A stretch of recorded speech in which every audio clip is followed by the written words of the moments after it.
everyone! Welcome back dito sa aking channel. And today's video, isang bagong loan app itong i-share ko sa inyo na kung saan pwede daw ko tayong makahiram hanggang 80,000 pesos. Ayan siya mga beshies. Ayan, 80,000 pesos daw yung pwede nating mautang at napakabilis nga daw yung pag-process nito ng ating loan application. Fast approval din. Kaya sana mapanood nyo nga yung buong video para malaman nyo din kung paano nga ba yung interest processing fees at loan terms ng loan app na ito. Pero bago ang lahat mga beshies, kung ngayon ka nga lang dito sa aking channel, huwag mong kalimutan na mag-subscribe para maging updated ka sa mga bagong videos na ina-upload natin. At syempre, meron pa po akong pag-good news kasi every video na ina-upload natin, nagpapag-giveaways nga po ako hanggang 10,000 pesos. Ang kailangan nyo lang gawin mga beshies, i-comment kung ano yung napanood mo patungkol nga sa ating video. Mamimili po ako ng mga commenter via YouTube comment picker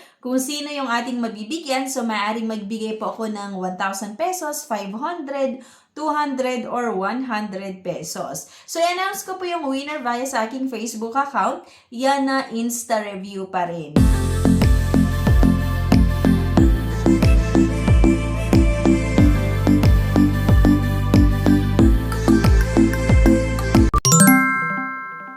Like this video, subscribe, comment, and share. It declines the bank and other loan apps. Pwede niyong subukan yung ibang options. See the links sa comment section below. Disclaimer, try or apply at your own risk. Here nga, Lend Now Peso Cash, itong pag-uusapan natin. So, bagong-bago itong mga beshies, itong Lend Now. Napaka-fast approval nga daw itong loan app na ito. Napakadali lang daw makautang. So, ayan, dinownload ko na naman yung loan app na ito mga beshies para masubukan. At same with other loan app, kailangan daw natin syempre maglagay ng ating valid mobile number. At once na natap nyo nga yung may nakalagay na send verification code, meron po tayong matatanggap na one-time password na kailangan din natin ma-input nga dito para makapag-proceed po tayo sa ating pag-apply. Pero hindi ko kayo na-encourage mga beshies na umutang sa iba't ibang mga loan app or sa loan app na ito. So sana mapanood nyo nga po yung video natin, di ba? Para bago nyo pa subukan na i-download, at least di ba alam mo kung paano magbigay ito ng interest, ng processing fees.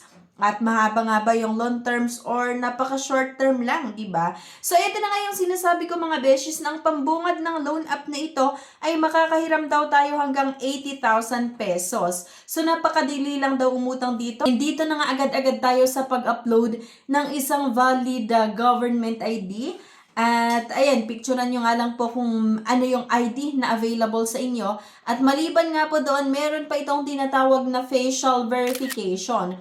So, yung facial verification mga beshies ay itatapat nyo lang din naman yung cellphone sa inyong mukha at i-follow nga po yung instruction. And after ng mga beshies, meron pa po kayong kailangang sagutan like nga yung kompletong pangalan nyo, ayan yung ID number at yung date of birth. Okay, so yung loan app na ito mga beshies ay same lang naman talaga sa ibang mga na subukan natin or kung napanood nyo yung mga previous vlog ko patungkol nga sa iba't ibang mga loan app.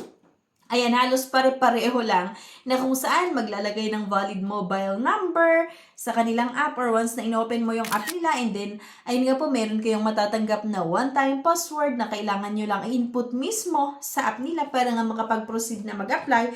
And after noon mga beshies, meron kayong mga sasagutan, yung mga basic information. Sasagutan nga natin, ito yung mga sample, yung education, yung marital state or marital status ito mga beshies, and then number of children, ilan nga ba yung anak nyo, at yung credit card kung meron man kayong credit card. At sagutan yung mga beshies or ilalagay lang din daw natin yung exact address kung saan nga kayo nakatira, gender, loan purpose. So, kung mapapansin nyo, business startup yung nilagay ko at yung address details nga or yung exact address nyo mga beshies. So, ayun, after nun, work information agad tayo na kung saan ilalagay daw natin kung saan nga tayo nagtatrabaho, like yung company name, ayun, yung company address na naman. And then, yung monthly salary, ganyan. So, company phone number at yung profession nyo daw mga beshies, kailangan nating ma-input dito. And halos same nga itong feature nung mga bagong loan app na dun sa mga previews na ginawan ko na din sa aking honest review. So, hindi ako sure kung itong loan app ba na ito ay nagpapalit lang ng pangalan. Kasi minsan, yung mga nagagawan ko ng aking honest review before na loan app, kapag sinesearch ko ngayon ay hindi ko makita. And then, merong mga bagong loan app na nagsisilabasan at kapag sinusubukan ko na utangan, yung mga bagong loan app nga, ay halos same lang yung feature doon sa mga previews na nagawan ko nga ng aking honest review na kung saan hindi na wala ngayon, di ba? So, merong part na maglalagay tayo ng contact references or personal references at dito na nga agad ako sa last part na payment information. So, dito sa payment information mga beshies, lalagay nyo lang kung saan nyo daw matanggap or saan nyo gustong matanggap yung loan proceeds. So, pwede nga sa GCash or I mean sa e-wallets or via bank. Once na natap natin yung next step, ayan, so, agad-agad mga beshies, sakalain mo yung 80,000 pesos, di ba? Na pwede kong mahiram or pambungad ng loan app na ito ay hindi pala totoo kasi sila pa rin yung mamimili kung magkano yung amount na i-approve nila. So, for example nga, itong pag-apply ko ngayon, 80,000 pesos yung pambungad, pero sa dulo ng aking loan application ay 2,000 lang pala yung pwede kong mautang or yung offer ng Lend Now. And then, ang nakakalungkot pa mga beshes, napakataas yung charges nitong Lend Now. Kasi doon sa 2,000 pesos na naaprubahan, meron itong service fee na 800 pesos.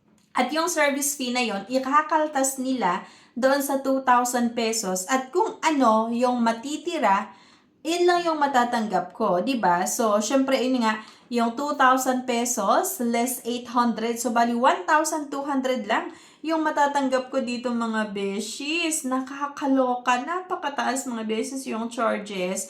Kaya isang loan app na naman, hindi ko nire-recommend. At kung mapapansin nyo dito, ang loan date ko ay December 2, 2024. Kaya lang, merong nakalagay na repayment date sa December 8, 2024. So, kung December 2, 3, 4, 5, 6, 7, 8, 6 days lang mga beshes yung loan terms, di ba? So, hindi pa siya 7 days, kundi 6 days. So, bali kasi, kunwari naging 7 days. So, ang ginagawa kasi ng loan app na ito, kaya nagiging 7 days kasi sinasama nila yung time na naaprubahan ang loan application. So, kagaya nito, December 2, di ba yung loan date ko? So, 2, 3, 4, 5, 6, 7, 8. Kaya nagiging 8, pero hindi ganon. Dapat hindi sinasama sa bilang yung date na naaprubahan yung loan application. So, kung 2 nga na-approve, 3, 4, 5, 6, 7, 8. So, kung mapapansin nyo, 6 days lang din yung loan terms. Napaka-short term lang. At syempre, doon sa due date natin mga beshes, kailangan kong magbayad ng 2,000 pesos kahit hindi ko naman natanggap ng buo. So, isang loan app na naman hindi ko nire-recommend sa inyo. Pero syempre, option nyo pa rin yan. Decision nyo pa rin yan kung gusto nyo pa rin na utangan itong Lend Now after nyo na mapanood yung buong video natin. Pero kung ako yung tatanungin nyo, please lang wag nyo nang subukan kung ayaw nyo na mas ma-stress pa kayo sa ganito. Di ba? Kung ayaw nyo na madagdagan yung stress na nararamdaman nyo, or kung ayaw nyo na sobrang may stress, and then kung ayaw nyo na mas lalong malubog sa utang, ay huwag nyo na talagang i-consider na umutang sa iba't ibang mga loan app, kagaya nga nitong Lend Now. So, by the way, itong Lend Now ay na-download ko sa App Store. Hindi ko kasi makita yung app na to sa Google Play Store, pero ayun nga po, yung feature niya, may mga ibang na-try sa Google Play Store na loan app na same lang yung feature dito sa Lend Now. So, hindi ko alam kung kanila pa rin yun. Pero yun nga po, same sila ng feature. Pero, ayun, sabi ko nga, dinownload ko siya sa App Store and loan app na hindi ko nire-recommend sa inyo. Okay? So, yun lang mga beshies. Anyway, thank you for watching. Please don't forget to click the subscribe button. Sana i-like nyo din po yung video at huwag nyo kalimutan na i-share. Thank you guys and see you sa aking next vlog. Bye-bye!